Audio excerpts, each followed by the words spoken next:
There has been a darkness in my heart that's been manifested depression like a cancer through my thoughts and spreading through every part of me. Metastasizing misery through every artery and vein like my blood is made of glass. Every part of me is pain, is cutting up my joy, is scarring up my brain like depression is my Hannibal Lecter. And I can't stop this cannibal's effect of eating away at the meat of my thoughts, leaving mummified thoughts and guilt and shame in my head for me to focus on all the reasons why I feel like I should be dead. And I'm afraid that one day, without telling anybody, I'm going to kill myself. That depression will overtake me while I'm driving, doing 80, driving straightly into a divider or veering off into a ditch. Or to wait till nobody's home before I sneak into the kitchen, get the sharpest knife I can find and cut a line across the wrist as I watch the man that I hate the most bleed to death. Or get in a long sleeve shirt and tie it tightly around my neck and squeezing as hard as I can as I look at the vein go down the middle of my forehead and feel the discoloration in my hand. The most dangerous thing about depression is it'll make you feel like nobody understands you. So then you suppress it, bury it under a smile so that nobody can detect it, and go through your life pretending as if your life is unaffected by your hardships and your trials because you don't want Christians to think you're weak, so you put on a smile like a joker when you're not really happy. Your heart just playing the part like you're happy when actually your heart is the dark night. You cannot be Batman forever. Wow.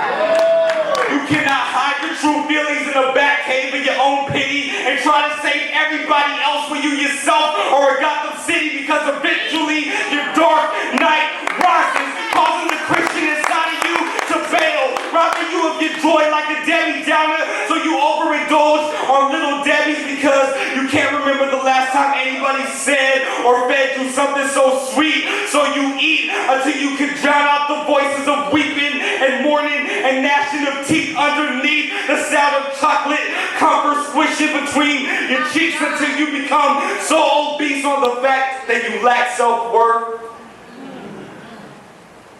that it becomes so much easier to commit suicide than to actually live with the hurt. I know how you feel. The courage it takes to crack a joke that you know that none of your friends are going to laugh at. But still having the confidence in yourself to not want to commit suicide 10 minutes after you fail. I know how it feels to have friends who are more concerned about the Twitter updates on their joy than to listen to you express when your heart has a void. I know how it feels to be the 11th man in a 5-on-5 basketball game, not chosen to be the third wheel in every conversation. I know how it feels to be in high school and having to take your lunch and eat your lunch on the toilet seat in the bathroom because you were never taught how to make friends. I know how it feels to think about suicide more than you think about Jesus, but being too scared to admit it because of what people will say, because you think they're going to view you as a backslider for your honesty rather than as a real Christian for taking off your masquerade. I know how it feels to sing Michael Jackson's "You Are Not Alone" to yourself, even though it's a secular song, because you're trying to convince yourself that you are not alone, because you're trying to convince yourself that God is still here with you. I know how it feels to want to tie telephone cords around your neck, thinking you'll get a better reception if you just hang it up. To want to C-section your wrist and watch the red gush like a bloody waterfall. To think about jumping every time you cross a bridge. I know how it feels to feel so hopeless that you don't even have a desire to live.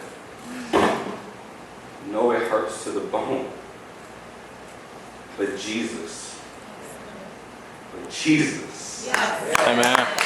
But Jesus decided to have his life taken on the cross so we wouldn't have to take our own. This is the reason why his last 3 words are, "It is finished."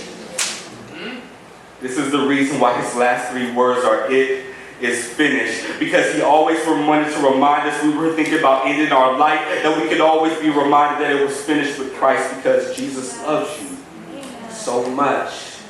Jesus loves you so much. Don't take your life. Jesus loves you so much that not even death could get in his way from you having a second chance to listen to all the testimonies tonight so you can be saved. Yes, yes, He yes. saves you from yourself. And he can do it again tonight. Because if God helped Jesus conquer death, what makes you think he can't help you conquer life?